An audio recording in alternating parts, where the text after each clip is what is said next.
Hey there, my name is Chris Acton with Acton Creative, and this is a handwoven experience. And in today's episode, we're going to be talking about weaving temples. Now, I'm not a girl who uses a temple, but I know it's a really valuable tool, and I have many weavers that love to use them, and even more that are curious about them. So I thought to myself, I think this is where we need to bring in an expert. Instead of me kind of fumbling around trying to tell you something about a tool that I don't use, I was going to bring in someone who is very experienced and knows her way around a weaving temple.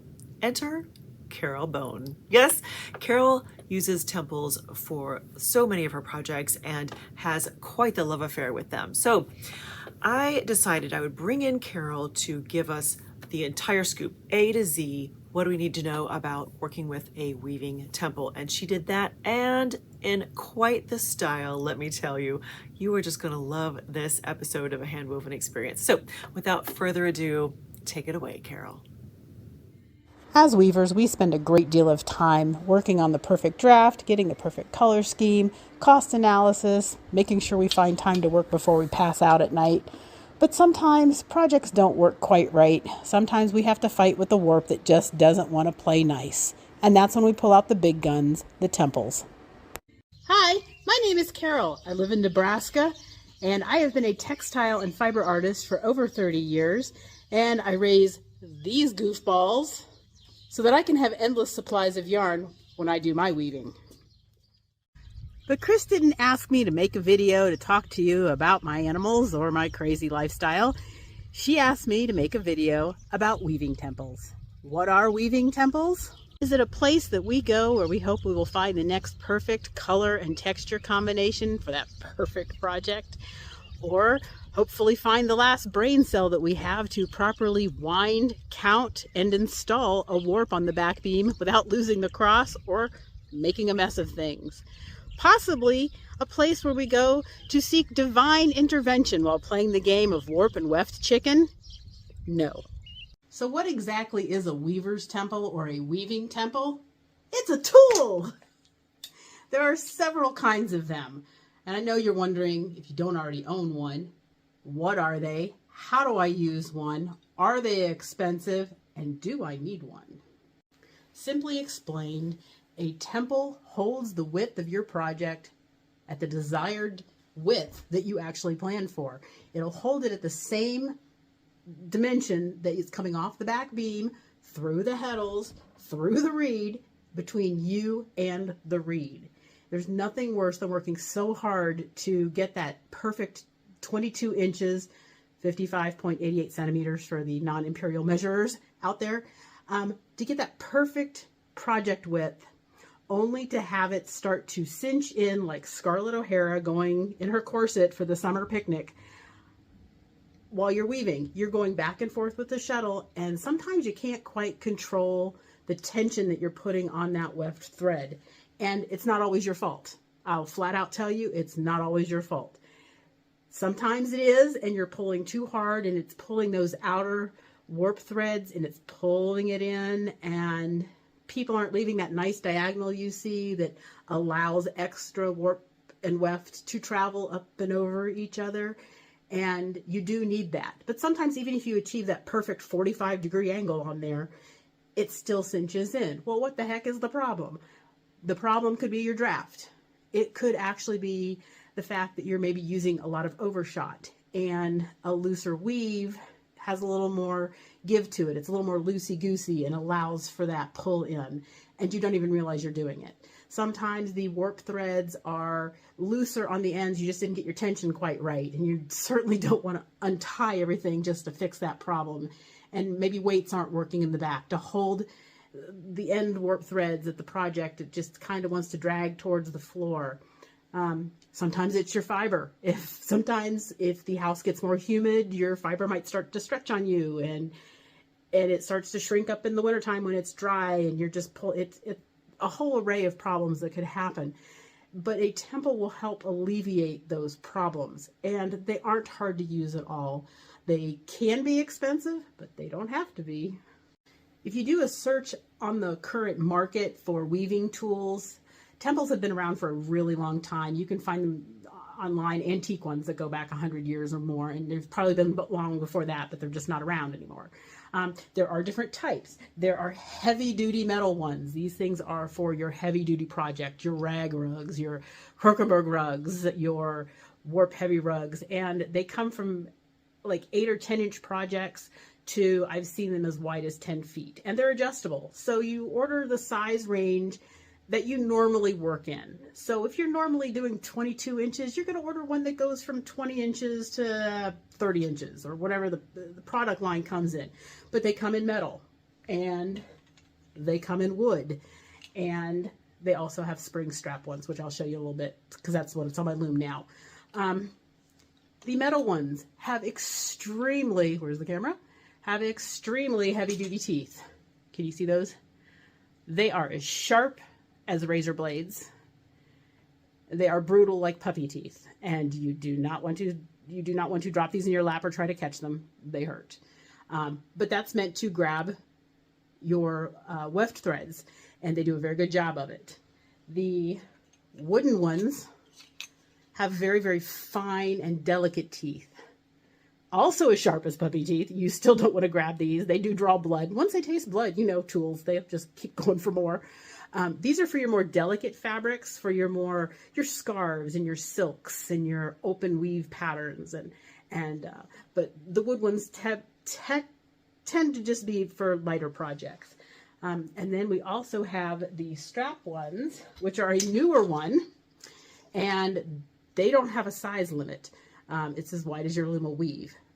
These have their advantages and their disadvantages, but they all have teeth. These, however, don't bite as hard as these do, and these don't draw blood. Now, I've seen these online at some of the weaving shops, and I will tell you this, that's not where I got mine. They simply unscrew and open up, and you clip them to the edge of your project, and you screw them back down tight, and they go through a couple of hooks and eyes and to a weight, and that pulls your project flat and straight across the top, and then you weave and you advance your loom just like every other temple, and you unhook it and reset it and continue weaving. These are actually tarp clamps that I purchased at that place in America that we have that gets things in a place that's kind of like a bay that gets a whole lot of freight in, and they're a incredible fraction of the cost of what you get in the store. The negative to these as opposed to these are you're putting eye hooks into your loom. So if you aren't comfortable drilling holes in your loom and putting in eye hooks and then hanging weights from them, these aren't the tool for you. And I actually don't prefer these just because they take a little longer for me to move, and I don't quite like the tension angle that they've got. But they do the trick when I don't already have a temple in the size that I need. And I actually have 2 projects going now where none of my other temples, and I have 8 of them, actually fit the project I'm working. I'm just working with a really small and a really weird size that I don't normally work with. But I hear you saying, I've heard they're a royal pain in the butt. You gotta move them every time you advance your warp. Well, you know what? You gotta advance your warp anyway, and sometimes that's a good time to take a 10-second break and move it. They're really not hard to adjust, and they're really not hard to move. You adjust them once, and you just move them every time you advance your warp. And I'm going to show you how easy it is. So we're going to pretend that this is one of my rugs. Pretend that this is still on the warp, and that everything between the temple and the reed is actually warp threads. Pretend it's still hooked up. It's not. But I'm going to show you how to adjust one of these and how you have to move them. And it's not hard. So all you do is you've got the project on your loom, and you set the ends about a ½ inch on each side from the edge. And you've slid the 2 anchors off to the end. And in the middle, one piece has a little hook, and the other one has holes. So you take the piece and you line it up on the edge, and line that one up on the edge, and find the hole that's closest. So I'm going to choose the second hole here. You slide your anchors onto the piece, and that's how you lock it, but this is how you install it. When you advance your warp, you open it up, you bend at the pivot, you just hook it in, bend your pivot down, put your locks back on, and continue weaving. When you advance your warp and bring it closer to you, you do need to move it closer to your working zone. And you definitely want to remove the temple before it crosses over the beam. If these teeth are going through your fabric and they hit that wood beam, they're going to bite it. And like I said before, if they taste blood, they're going back for more. So again, all you need to do is you're going to set one side. You kind of give it a little push and a shove. Set the other side, give it a push and a shove. Lower the boom. Slide your lock. Slide your lock. And it holds that warp thread pattern, the spread, it holds that tension for you so that you can make crosses with your weft thread without pulling in near the temple. You still have to be careful, but not as careful. The wood ones are pretty much the same, but instead of having a plastic brake on them, they have a metal brake, and they operate like a slide rule when you take the pin out. I've drawn lines on mine so that I know where the holes are lined up. It's just easier for me because I can't see it half the time. But you still do it, about a ½ an inch from the edge, and pretend this has got edges on it, and you simply set the head of the needles into your work, set them on the other side of your work, flatten it out, and set your brake. It is that easy. Now pretend, this project's only this wide, but that's how easy this one is. The other style is the ones with the brake, with these little tarp clips, and the tension goes across, goes through an eye hook, down the floor, through another eye hook into, I use cuckoo clock weights, and it pulls the project across evenly to keep the tension going, and you simply unscrew them and reset them as you advance your warp.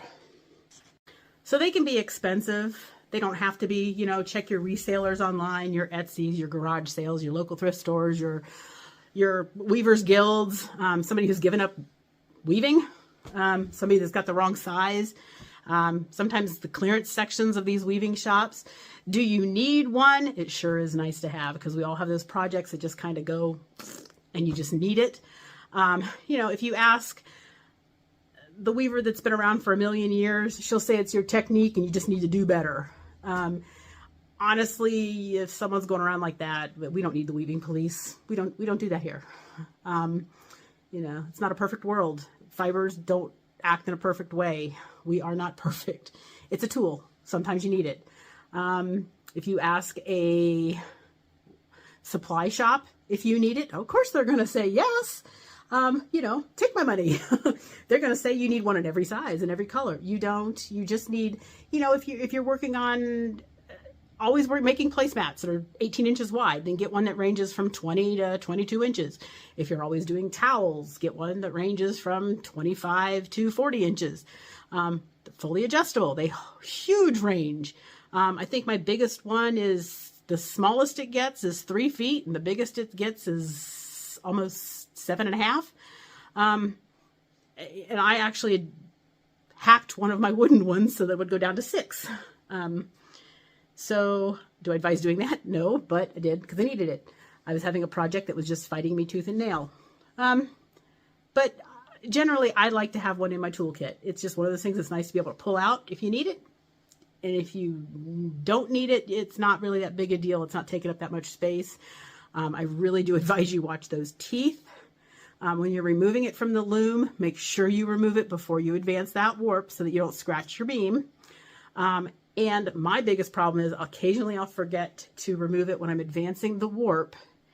And my metal ones are heavy. So you release that tension on your warp, and so the tension on the warp is gone. The teeth don't hold anymore, and it wants to fall through the warp or fall in your lap.